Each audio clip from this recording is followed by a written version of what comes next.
Hit Radio, l'essentiel de l'actualité. Ghislain Cougan. L'actualité en continu, bienvenue à tous. Politique, le président régional du SDF pour le sud-ouest destitué. Les signes de tension au sein du Social Democratic Front dans le sud-ouest sont récemment apparus lors d'une réunion de l'exécutif régional tenue à Kumba. Au cours de la rencontre, Martin Forchat d'Obégan, président régional du parti dans la région du sud-ouest, a été détrôné en son absence. La destitution de ce dernier, par ailleurs maire de Kumba 2, rappelle le passé tumultueux de cette personnalité à la tête du SDF dans cette région.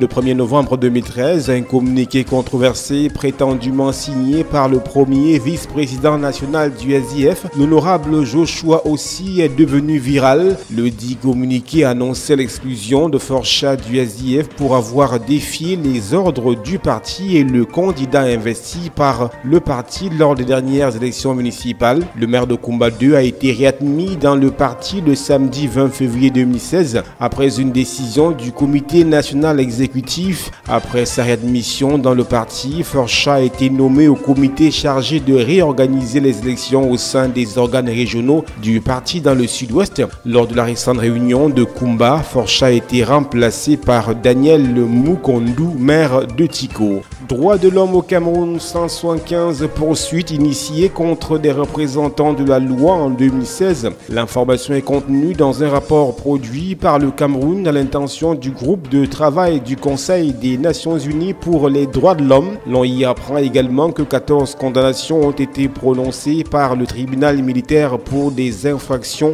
relatives à l'atteinte aux droits, à la vie, à l'intégrité physique et morale de personnes. Selon la délégation camerounaise à l'ONU, 84 fonctionnaires à la révocation de 2013 à 2017 pour des attentes diverses aux droits de l'homme. Dans la même veine, un officier supérieur de la gendarmerie nationale et une douzaine de sous-officiers ont été sanctionnés et déchargés immédiatement de leurs fonctions selon le rapport.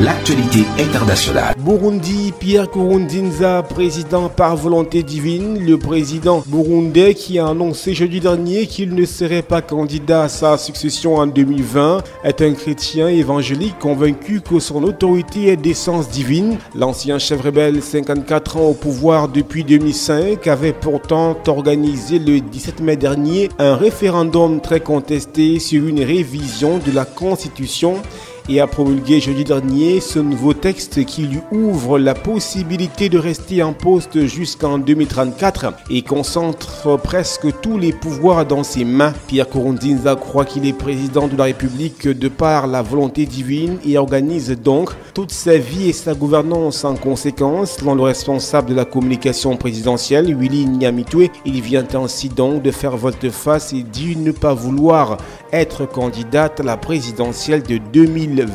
Commerce, Donald Trump attaque la France et le Canada en amont du G7. En 42 ans d'existence, le G7 s'apprête à vivre un sommet plus tendu que jamais. Vendredi et samedi au Canada, alors que les politiques non coopératives du président américain Donald Trump menacent de causer une guerre commerciale mondiale et de profondes divisions diplomatiques. Donald Trump qui a promis de protéger l'industrie américaine de ce qu'il décrit comme une concurrence internationale injuste dans le cadre de son programme America First, a décidé d'imposer des droits de douane sur les importations d'acier et d'aluminium en provenance du Canada, du Mexique et de l'Union européenne. Fin de ce point sur l'actualité, nos programmes se poursuivent. Hit Radio, une info d'avance.